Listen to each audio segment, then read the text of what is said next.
My name is Grace Williams, and I'm 32 years old. Some mornings, I look in the mirror and almost don't recognize the woman staring back. Hazel eyes that used to sparkle now carry shadows beneath them. Brown hair that's grown uneven because the last time I could afford a real haircut was months ago.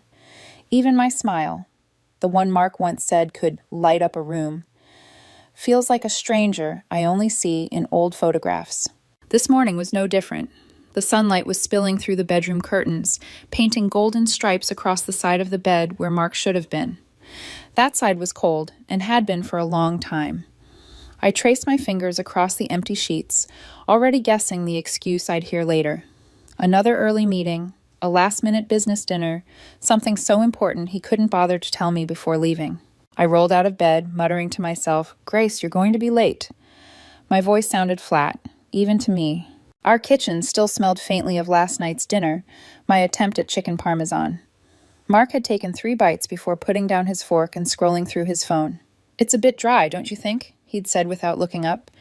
I'd wanted to snap back that it's hard to follow a recipe when you can't afford all the ingredients, but instead I'd quietly cleared the plates. I sometimes wonder if that's when it started, the way I learned to swallow my words before they reached him. Work at the tech company was just as exhausting as usual. Customer service supervisor sounds nice on paper, but the reality is hours of fielding angry calls from customers convinced their crisis is the only crisis in the world. By lunch, I was sitting in my car with a granola bar, watching other people stroll past with their lattes and glossy shopping bags. Somewhere along the way, my dreams had shrunk down to this, making it through the day without crying in the break room. That's when my phone rang. Unknown number, but with a local area code. "Hello, this is Grace Williams," I answered, expecting it to be another customer who'd somehow found my personal number. "Mrs. Williams," the voice on the other end said, calm and professional. "My name is Richard Hartley. I'm calling from Hartley and Associates law firm regarding a lottery entry you submitted about 4 months ago." For a second, I thought maybe it was a scam. "I'm sorry, a what?" "A promotional lottery. You were automatically entered during a grocery store campaign.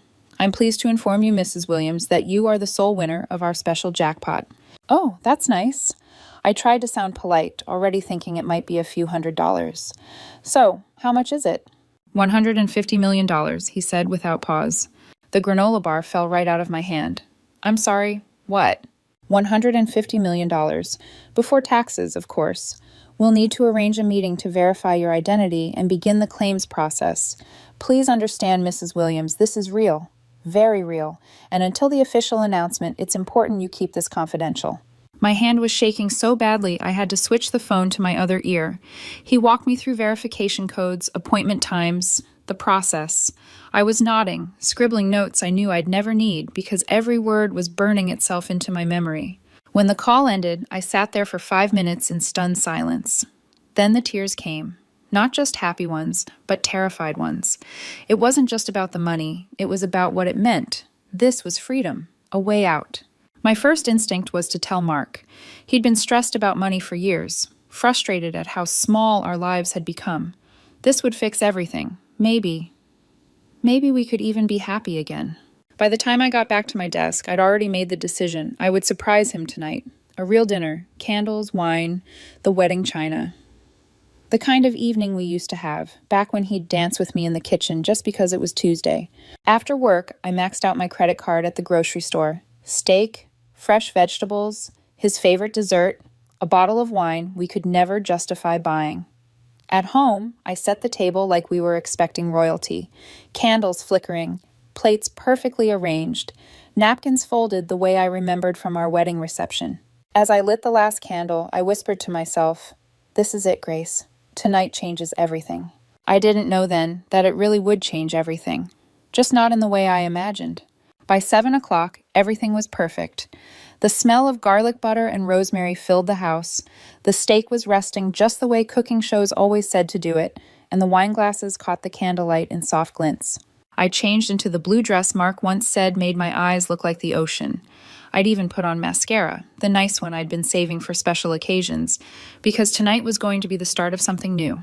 At 7:02, my phone buzzed. Mark. "Hey," he said, his tone distracted. "I'm going to be late. Morrison wants to go over the quarterly projections again." I tried to keep my voice light. "How late?" "I don't know, Grace." "Late. Why do you always need exact times for everything? I made dinner, your favorite. A pause, then, just save me a plate. I'll heat it up when I get home. I hesitated, my chest tightening. Mark, I have something important to tell you. Something amazing. Can it wait? I'm literally walking into this meeting. Don't be dramatic, Grace. Whatever it is, it'll keep. The line went dead before I could answer. I sat at the table, the candles slowly burning down, the steak growing cold, the wine untouched. My excitement curdled into something heavy and sour. By 9 o'clock, I'd packed the food into containers, blew out the candles, and stood staring at the silent phone. And then it hit me. I couldn't just tell him over the phone. I wanted to see his face when he heard, wanted to remember his expression for the rest of my life. If he was at Morrison's office, I could swing by, catch them as they wrapped up, and we could go somewhere together. The downtown streets were slick with the sheen of an earlier rain, reflecting the streetlights like broken glass. I parked in the Fletcher Building garage and took the elevator up, my heart beating fast.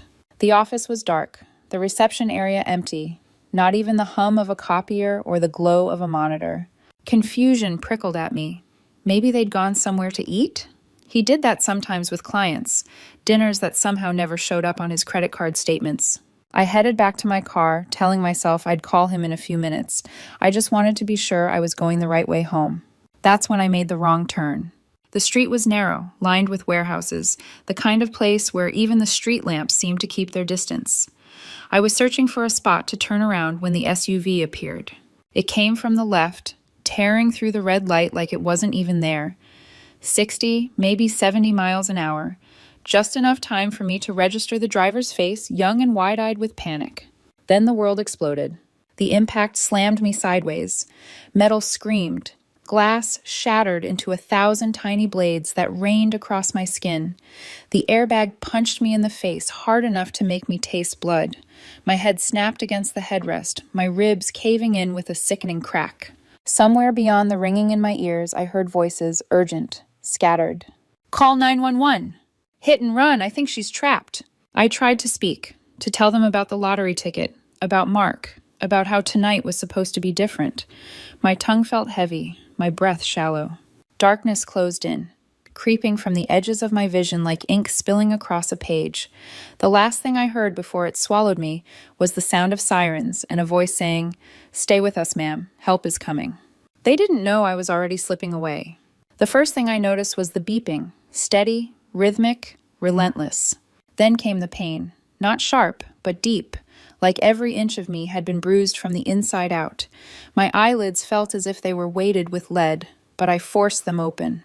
The ceiling above me was a grid of white tiles, each one illuminated by cold fluorescent lights that made the world feel sterile and too bright. My throat felt dry, like sandpaper, when I tried to swallow. I turned my head and immediately regretted it. A sharp bolt of pain shot down my neck and into my ribs. I gasped. "Easy there, honey." A nurse appeared at my side, her voice warm, but her eyes carrying that tired, watchful look of someone who's seen more pain than they'd ever wanted to. She adjusted the IV in my arm with gentle hands. "You're in Riverside General," she explained. "You've been unconscious for almost 2 days. Do you remember what happened?" Fragments surfaced. The red light, the SUV, the young driver's terrified eyes, the shattering glass. "Accident?" My voice was barely a croak. She nodded. "A hit and run. You're lucky to be alive. You've got multiple contusions, 3 broken ribs, a concussion, and a fractured left ankle, but you're going to be okay." Lucky? It didn't feel like it. "My husband," I rasped. "Mark Williams, did anyone call him?" Her eyes shifted slightly, not quite meeting mine. "We've been trying your emergency contact, but no response yet. Don't worry. Sometimes these things take time." 2 days. 2 days, and he hadn't answered. Even if he was angry about me interrupting his so-called meeting, surely the hospital calling would have gotten his attention. "Could you try again, please?" She gave a reassuring nod and stepped away. When she returned 20 minutes later, she held the phone out to me. "I have him on the line." My fingers trembled as I took it. "Mark?" "Grace." His voice was flat, almost irritated. "I'm in the hospital. There was an accident, a hit-and-run driver." "Gracie, I can't deal with this right now." The words hit harder than the SUV had.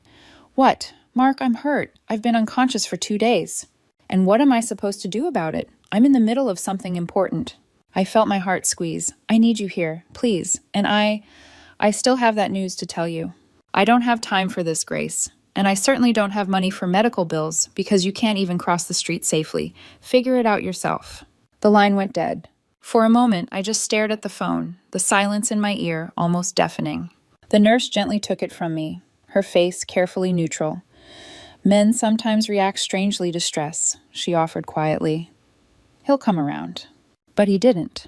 The next days blurred together in a haze of physical therapy sessions that left me crying from pain, tasteless hospital meals, and long nights staring at the ceiling replaying that phone call.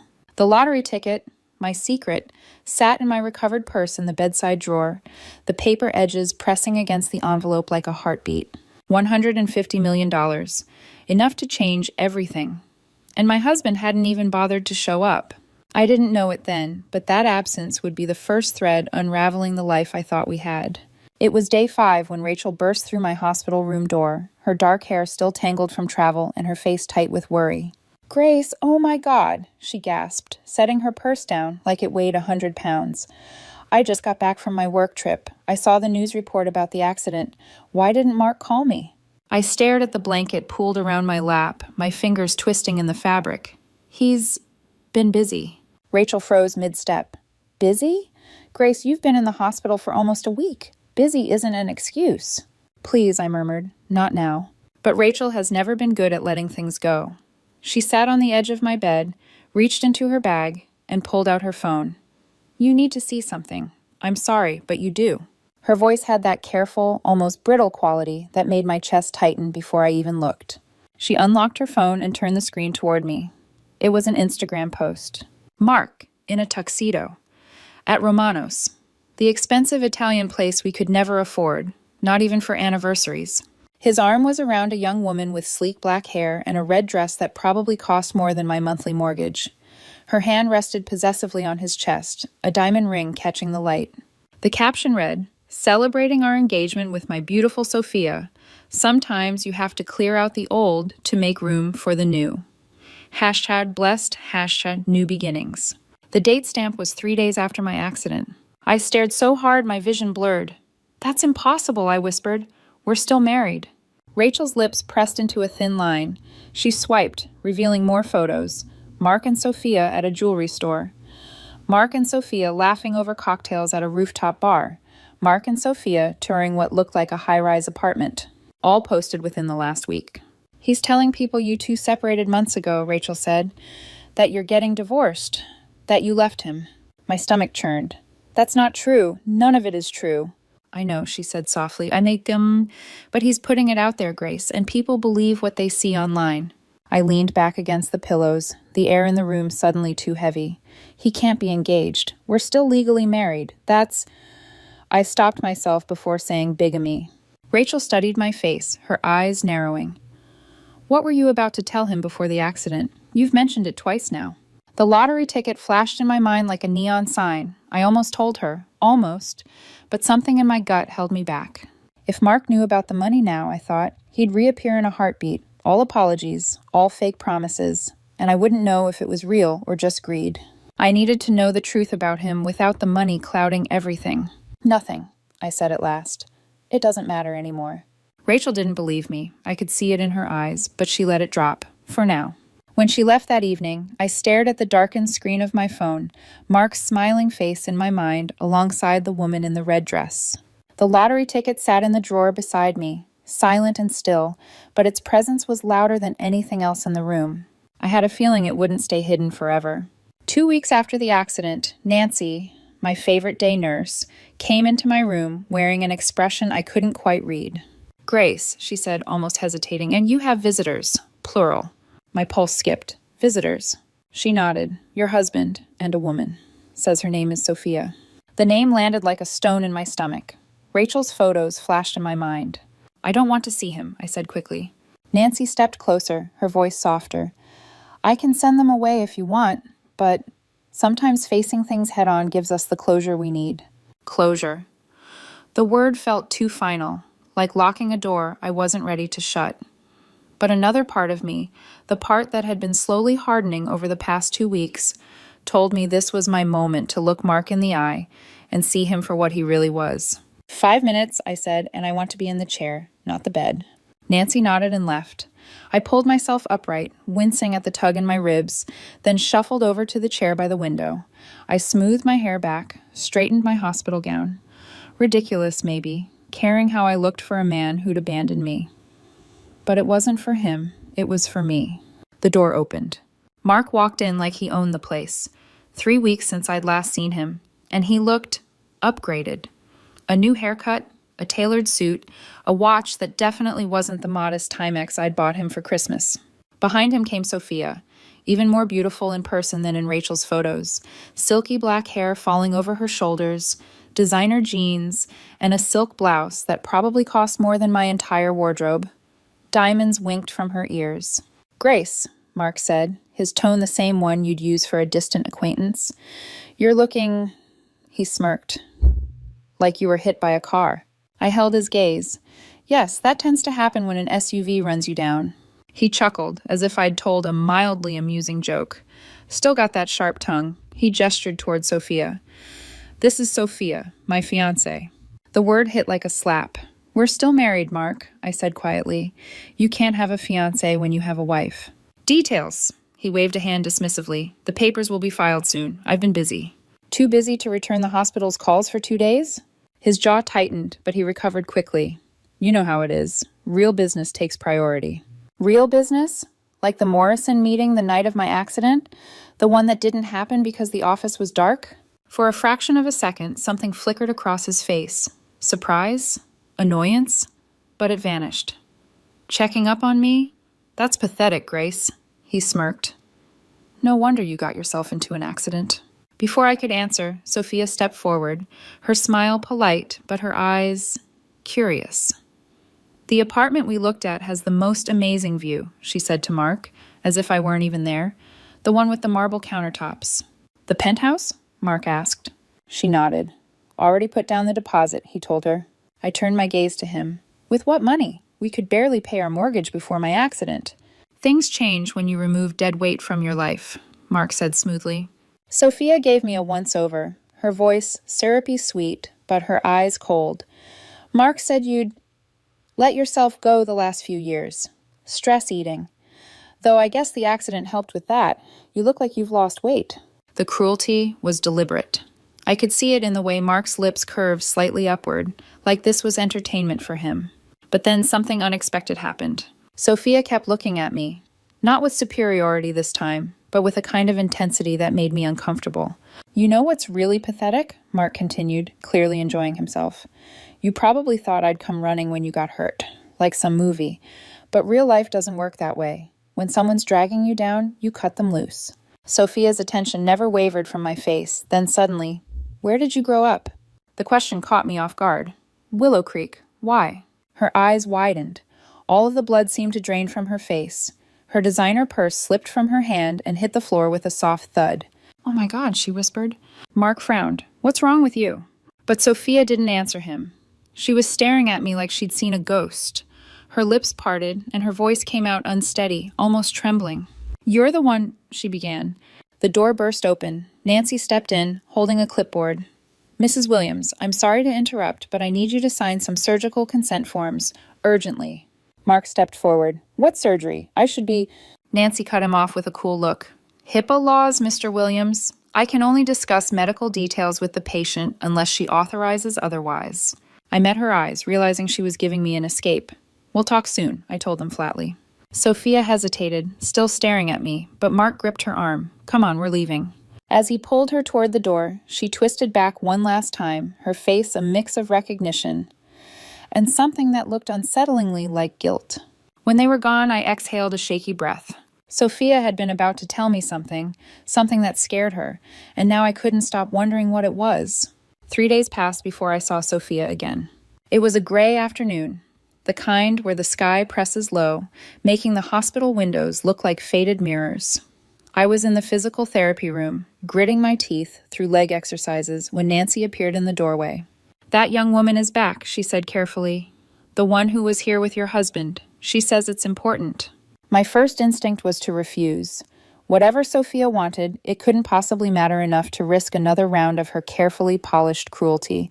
But the memory of her face that day, pale, shaken, her voice catching on "you're the one," wouldn't let me dismiss her.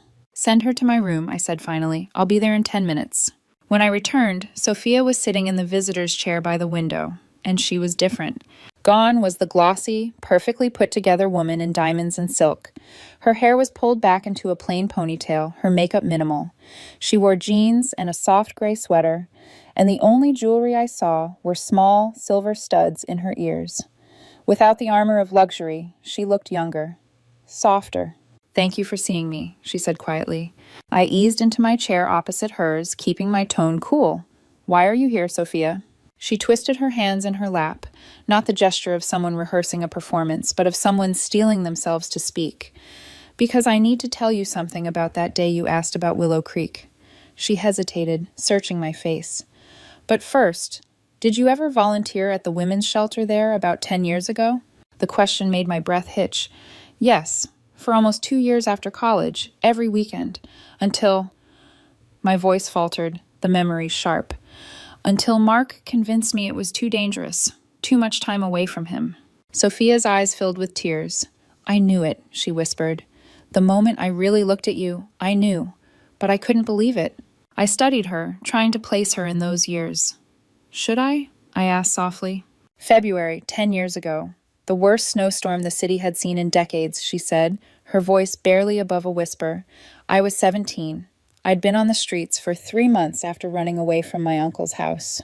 And then, like a film reel clicking into focus, I remembered. A teenage girl, painfully thin, shivering in a ripped jacket outside the shelter's locked doors. The snow whipping sideways, biting through clothes like knives. "You saw me," Sophia continued, her voice shaking. "You could have just walked past like everyone else, but you didn't.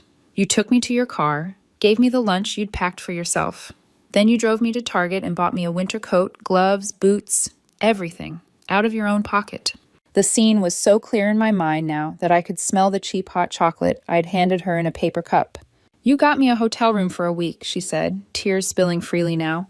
"Paid for it yourself. Gave me $200 cash and your phone number. You told me if I needed anything, to call you." I swallowed hard. "You never called." I was too proud, too ashamed. But that week saved my life, Grace. I got a job at a diner. Saved up.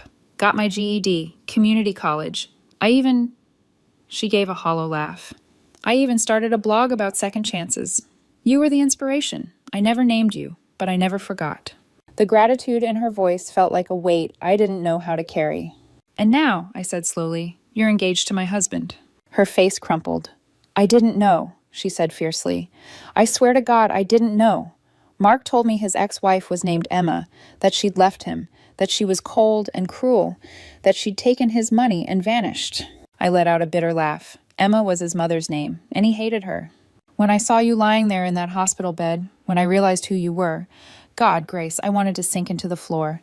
But you didn't say anything," I said, keeping my voice steady even as my pulse thudded. "I was in shock, and Mark—" She stopped, looking out the window. "He's not the man I thought he was. He was charming at first, kind, but lately, the cruelty slips through. The little comments meant to hurt, the way he talks about money constantly." Her gaze flicked back to me. "He's been pushing me to invest my inheritance. My mom died 2 years ago. She left me about $300,000, and Mark's already lined up opportunities he wants me to fund."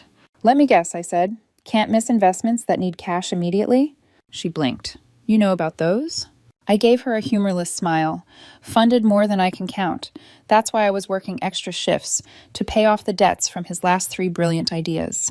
Sophia was silent for a long moment. Then she leaned forward, her voice lower. "Grace, there's something else you need to know. The night of your accident, Mark was with me, at my apartment. He got a call from the hospital, but he told them wrong number and hung up." The words landed like a blow, even though I'd suspected as much. "When the hospital kept calling," she continued, "he finally told me it was his ex-wife, you, and made it sound like you'd probably been drinking and driving." Her eyes searched mine. "I'm so sorry for all of it. I wanted to hate her, God, it would have been easier. But looking at her now, I couldn't see the diamond-wrapped stranger from the photos. I saw the freezing girl in the snow I'd once tried to save.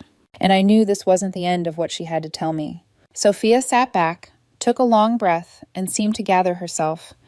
Then she reached into her purse and pulled out a small black device, a digital recorder. "I've been recording him for the past week," she said, setting it on the rolling tray table between us. "Ever since I started noticing the cracks, the inconsistencies, the way his stories didn't add up." I stared at the recorder. "Why?" Her eyes locked on mine. "Because you saved me once, because I owe you everything, and because I've realized Mark isn't just selfish, he's dangerous. I'm not letting him do to you what he's trying to do to me." She hit play. Mark's voice filled the room, crisp and unmistakable. "She's pathetic, always has been.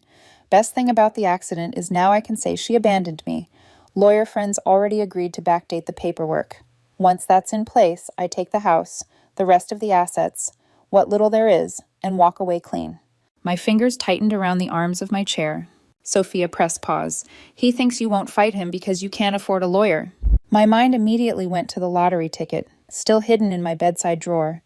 $92 million, after taxes, could buy the best legal team in the state. But Mark didn't need to know that. Not yet. "He's planning to commit fraud," I said evenly. She nodded. "And I have more." Another click, and Mark's voice returned. "Sophia's money is the real prize. Grace was a bad investment, but Sophia's inheritance, that's the ticket, and she's naive enough to trust me." Sophia stopped the recording, her face tightening. "He's using me exactly the way he used you. The only difference is I'm catching on before it's too late." I studied her for a long moment. "So what are you proposing?" Her eyes didn't waver. "We take him down. Together. We make sure he can't do this to anyone else." The bitterness in my chest twisted into something sharper. Focus. "You'd be willing to testify?" Every word, every lie, every time he bragged about using people for their money. She leaned forward. "You think he's done this to only us?" "No, he's probably been running this game for years." I exhaled slowly, feeling the idea solidify. Mark thought I was isolated, weak, broke. But now, I wasn't alone. "I have a few ideas," I said carefully, "but they're going to require you to keep playing your role, at least for now." Sophia nodded. "I can do that." There was a moment of silence. Two women sitting across from each other, a wife and a fiancé, united by the same man's betrayal. It would have sounded absurd if I'd heard it in someone else's story. But here we were. I thought of the lottery ticket again, its presence in my mind almost physical. This was bigger than just the money. This was about letting Mark show the full extent of his greed before the trap closed. "When we're done," I told her, "he won't just lose, he'll never be able to run this game again." Sophia's lips curved in the faintest smile. "Good. Let's bury him." Rachel showed up the next morning like a storm cloud in a leather jacket. She didn't bother with small talk. Instead, she tossed a thick manila folder onto my lap. "I know you didn't ask me to do this," she said, crossing her arms, "but after seeing those photos of Mark with that woman, I couldn't sit still, so I hired a private investigator." I glanced at the folder, feeling my pulse quicken. "Rachel." "Don't thank me yet," she cut in. "Just look." I opened it, and the first photo punched the air right out of me. Mark at a hotel bar, leaning in close to a blonde woman in a low-cut dress.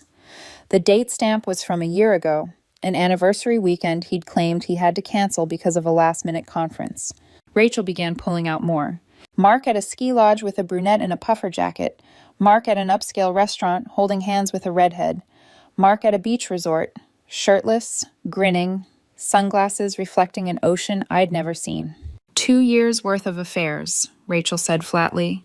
Half the so-called business trips were fake. He'd drive 1 or 2 towns over, spend the weekend with whichever fling he was currently entertaining, then come home with receipts for gas and coffee so it looked believable. I swallowed hard, flipping through until I reached a set of documents. Loan agreements. "Rachel," I said slowly, "why is my name on these?" Her jaw tightened. "Because he forged it. You're on the hook for almost $200,000 in loans he took out using your credit information. The investigator traced at least 3 separate applications. Same handwriting, same forged signature." The room tilted slightly, but I kept my voice steady. "So when he said he didn't have money for medical bills..." Rachel's eyes flashed. "He meant he was too busy stealing from you to care." For a long moment, I stared at the folder. The weight of it in my lap felt symbolic, the weight of every lie, every betrayal. I thought about the lottery ticket in my drawer, the one thing Mark had no idea existed. I looked up. Rachel, I need to tell you something, but you have to promise to keep it secret, at least for now. Her brows furrowed. Of course. I reached for my bedside drawer, pulled out the envelope, and handed it to her. She unfolded the paperwork inside, scanning it once, then again. Her head jerked up. $150 million? I shushed her quickly, glancing toward the hallway. She lowered her voice, but not her incredulity. Grace, do you realize what this means? You can obliterate him in court. That's the plan, I said. But I want him to think I'm broke first. I want him to show exactly who he is when he believes I have nothing. Rachel's expression shifted into something that made me both wary and grateful, a sharp, almost predatory satisfaction. You want to set him up. I want to expose him, I corrected, and I'm not doing it alone. I told her about Sophia, the connection from years ago, the recordings, the fact that she was willing to help destroy him. Rachel's eyes widened as I spoke, but when I finished, she leaned back and let out a low whistle. Grace, this is insane. It's like the universe handed you an avenging angel in designer jeans. I allowed myself a small smile. Then let's put her to work. The three of us met that afternoon. The wife, the best friend, and the other woman. We sat in my hospital room like conspirators in a heist movie. Only our prize wasn't gold bars or jewels. It was justice. Sophia had her laptop open, her screen a grid of audio files labeled with dates and cryptic keywords. I've got him admitting to the forged loans, she said, clicking one open. Mark's voice filled the room. It's easy. Grace doesn't even check the mail half the time. She signs whatever I tell her to. I clenched my jaw. And here, Sophia continued, he's talking about moving money to offshore accounts to keep it out of divorce settlements. Rachel whistled low. That's felony-level stuff. Exactly, I said. But we need him on record being even more explicit, something that would not only destroy him in divorce court, but put him in prison. I glanced at Sophia. Would you be willing to wear a wire? Her answer was immediate. Yes. You'll tell him I contacted you, I instructed, that I'm desperate for money for medical bills. Offer to sign over the house if he pays them. Then, drop a hint about a possible windfall coming my way. Be vague, just enough to make him curious. Rachel leaned forward, her eyes glittering. And if he bites? A slow smile spread across my face. Then we've got him right where we want him. We spent the next 2 hours fine-tuning every detail like we were scripting a play. The difference was, in this performance, our leading man had no idea he was walking into his own downfall. Sophia sat cross-legged in the visitor's chair, scrolling through her phone to find the perfect time to approach Mark. He's got a standing drink with some guys from his gym on Tuesdays. If I catch him before that, he'll be relaxed, less guarded. Good, I said. The more comfortable he is, the more reckless he'll be.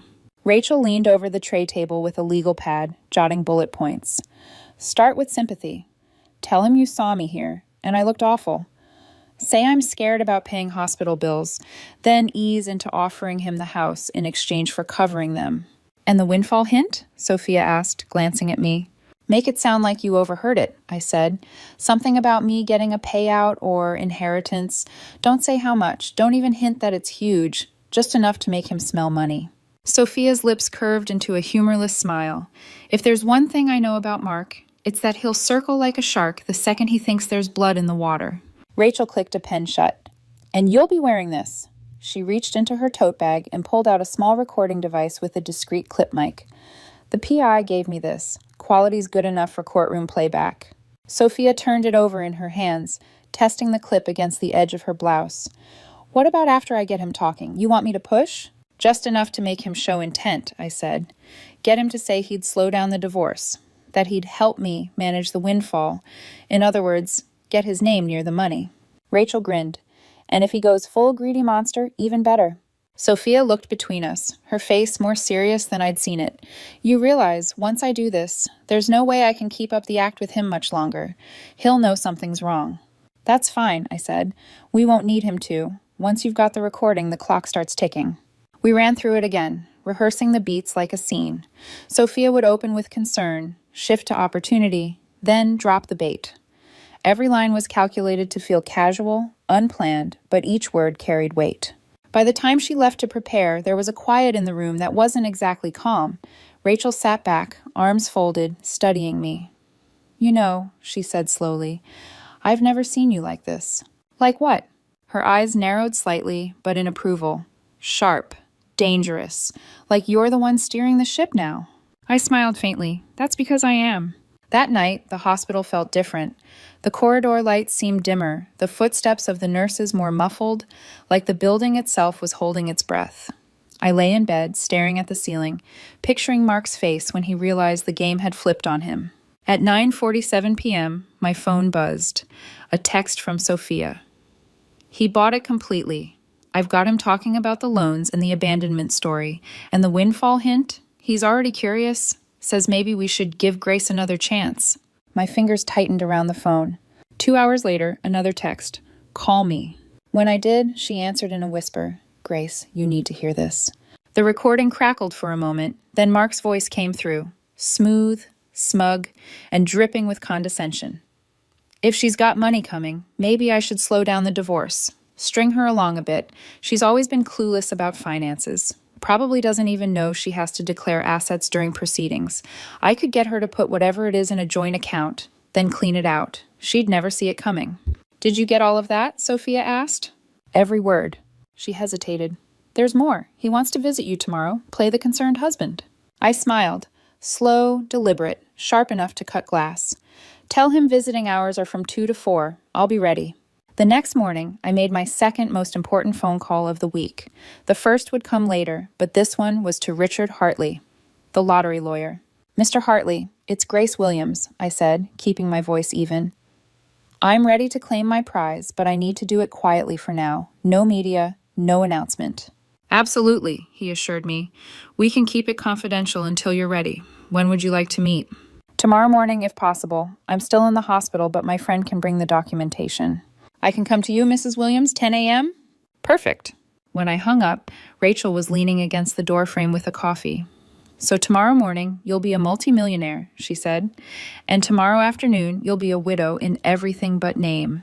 That's the plan, I said, and for the first time in years, I meant it when I said I felt ready. Morning came crisp and clear. Richard Hartley arrived exactly at 10, briefcase in hand, wearing the calm, polished smile of someone used to delivering life-altering news. Rachel stationed herself at the door, keeping watch while I signed the last of the paperwork.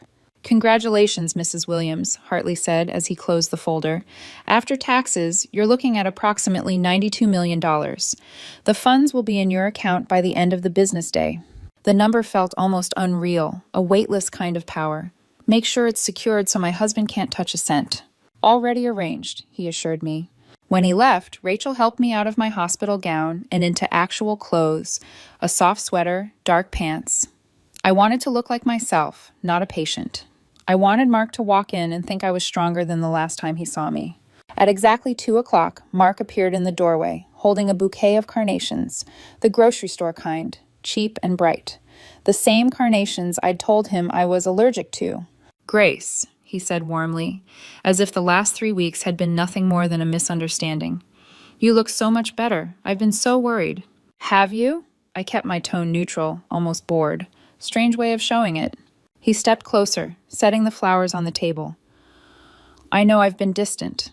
The stress of work, the pressure, I handled it badly. But seeing you here, thinking I could lose you, it's made me realize what's really important. And what's that? Our marriage, he said, sitting in the chair beside me. Our future together. I almost laughed. Our future? You mean the divorce you're filing? He winced, but quickly recovered. That was a mistake. Sophia means nothing to me. Just a distraction. You're my wife, Grace. The love of my life. The love of your life, who you called a pathetic loser who couldn't cross the street safely, I said, watching the color drain from his face. I was angry, hurt. You'd been pulling away from me. I was working extra shifts to pay off your failed investments, I cut in. But let's skip the revisionist history. Sophia mentioned you heard something about me coming into money. His expression smoothed into something more cautious. Did she? Maybe she misheard. Maybe, I said lightly. But if it were true, if we were about to have a fresh financial start, wouldn't that deserve a fresh start for us, too? That was all the opening he needed. He leaned in, lowering his voice conspiratorially. Of course. We could pay off the debts, rebuild, invest in something big. I could manage it for us, make it grow. How much debt are we in, Mark? What? The loans, the credit cards, the investments, how much? He shifted uncomfortably. 40, maybe 50,000. Try 200,000, including the loans you took out in my name without my permission. His eyes narrowed. I don't know what you're talking about. Really? I reached for the folder on my table, because I have copies of the loan documents and photos. You at hotels with other women. Date stamps that match the weekends you told me you were working. The mask slipped for just a second. And then there's this, I said, pressing play on my phone. Sophia's recording filled the air, his voice bragging about how easy it would be to get me to put a windfall into a joint account so he could clean it out. Mark stood abruptly, his face twisting. That bitch recorded me. She did more than that, I said coldly. She's willing to testify, along with my best friend, along with a private investigator, and along with Detective Morrison. Detective who? He scoffed, but the flicker of panic in his eyes told me he remembered the name. I smiled. You'll meet him soon enough. Tomorrow, he'd learn exactly how far this setup went, and just how little of his own story he'd been controlling. The morning of the confrontation felt like the calm before a storm, the kind of calm that makes you aware of every sound, the faint hum of the fluorescent lights, the low murmur of nurses at the station, the soft scrape of my pen against paper as I signed the last of the forms Richard Hartley had brought. He sat across from me, briefcase open, his voice smooth and professional. And with that signature, Mrs. Williams, the funds are officially yours. 92 million, deposited into the accounts we set up yesterday, fully protected, not a cent accessible to your husband. Ex-husband, I corrected, my voice steady. Hartley smiled slightly. Soon enough. He slid a slim folder toward me. Here's your private account information, and here, he tapped another envelope, are the details for your new financial advisor and accountant. They're already briefed on the situation.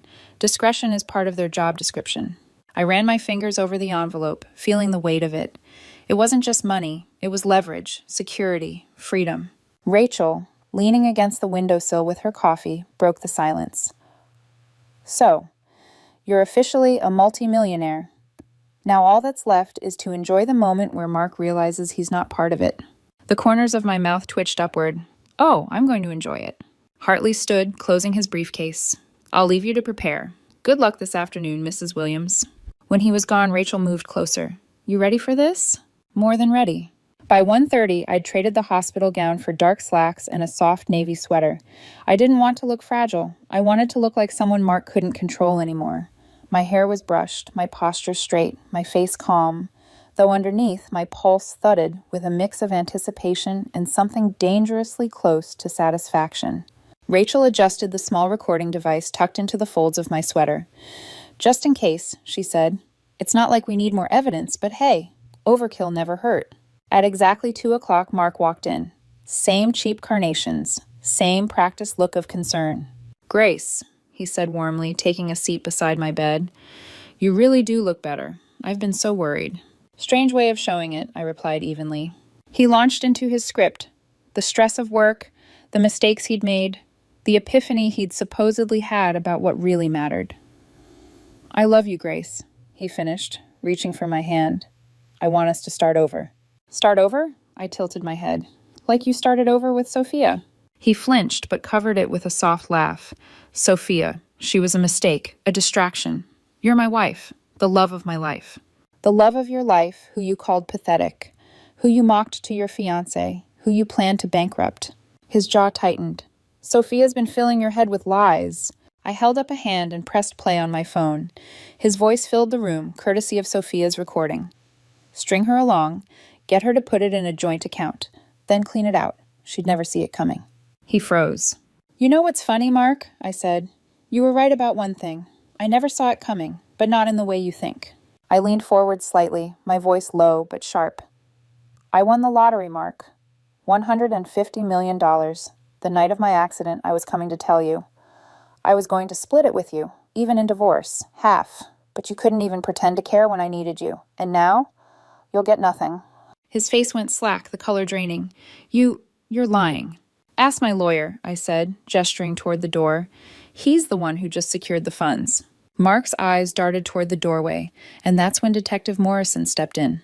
Mark's eyes flicked between me, the doorway, and Detective Morrison, like he couldn't decide which one posed the bigger threat. Morrison? His voice cracked. As in the Morrison whose office I was supposedly at the night of the accident? The detective gave him a cool, measured look. Interesting you'd bring that up, Mr. Williams. But no, I'm here about something else entirely. Fraud, forgery, identity theft, charges that have been building for weeks. Mark laughed, brittle, desperate. This is ridiculous. Grace, you can't.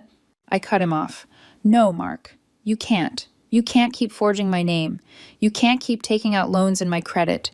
You can't keep telling everyone I abandoned you while parading your fiancé around in red dresses and diamond rings bought with stolen money. His mask cracked, the smugness slipping into something uglier. You set me up. No, I said, voice steady. You set yourself up. I just made sure there were witnesses. Rachel stepped forward from the corner, her phone in hand. Plenty of them, actually, including your fiancé, or should I say, former fiancé. Sophia entered then, calm and composed, wearing the same gray sweater she'd worn the day she'd told me about Willow Creek. Her eyes met mine briefly before turning to Mark. I've already given my full statement, she said. Every recording, every text, every email. Everything you said about using Grace's money, about using mine, about using everyone you've ever been with.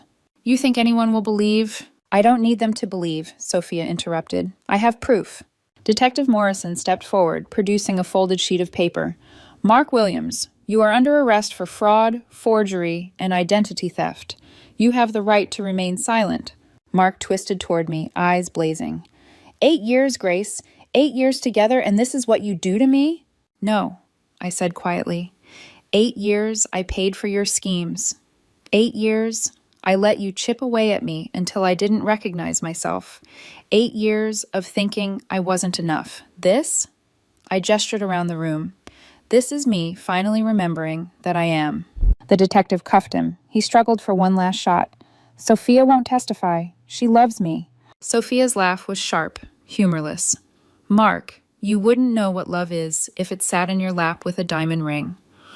The saddest part? Grace would have given you everything. All you had to do was be a decent human being. For the first time since he'd walked in, Mark looked hollow. Not guilty, not remorseful, just stripped bare of the confidence he wore like armor. Detective Morrison gave a light tug on the cuffs. Let's go. As they led him out, his voice rose, part threat, part plea.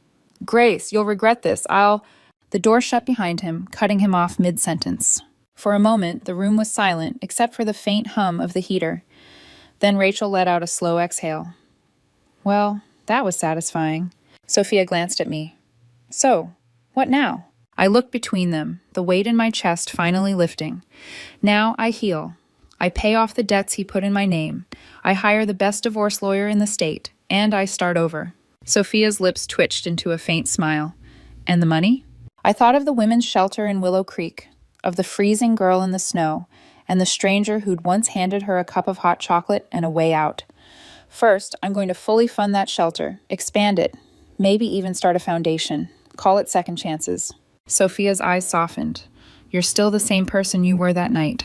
No, I said, I'm stronger now. And for the first time in a very long time, I believed it. Word of Mark's arrest moved through Riverside Heights faster than wildfire on a dry summer day. By the time the evening news ran the story, his business partners had already started issuing statements distancing themselves from him. His family, the same in-laws who had once given me tight smiles and whispered judgments, went radio silent.